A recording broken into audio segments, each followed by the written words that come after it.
The Kingdom Scribe says, thanks be to God, praying for your continued journey, Cameron. Question, do you think your conversion will affect many other Protestants to cross the Tiber? Why or why not? I think it can, but that is not necessarily my goal in doing this. Right. The goal today is to share my personal story because I've been very public about my journey.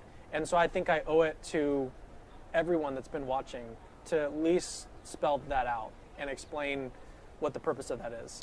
And I wanted to say, though, that something I kind of mentioned earlier is that your objections to Catholicism may not be my objections to Catholicism. Right. So your, another philosopher's term, noetic structure, your web of beliefs, the beliefs that you have, may make it such that Catholicism, in your view, is false. And I want to say, I think that can be, it's a person relative, but I think that if you've got that set of beliefs wherein you think you've got some argument or some reason to think that Catholicism is false, I don't want to say to that person, you're being irrational. Yes. I want to say, I nevertheless, you know, I disagree at this point, given my set of beliefs, but I think that someone on the other side can be perfectly within their epistemic rights, they can be justified in their belief.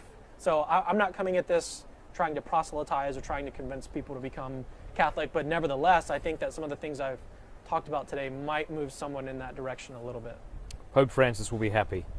Okay, do you... Pope Francis well, he talks against proselytizing. I know. This wasn't a criticism. He makes the distinction between evangelism and proselytism. You know? How does he feel this will affect his current follower-listener base? So I had to, and this is something my wife helped me with a lot, and I'm very thankful to her to help me out with this, but I had to really think about the impact that this was going to have on capturing Christianity. And I had to think long and hard, is what's going to happen with this channel now? Is it going to become just another Catholic channel where it's like pure Catholic content, we're always going to be defending Catholicism, or are we going to stick to our roots and defend beliefs that are central to all Christians and that all Christians can get behind?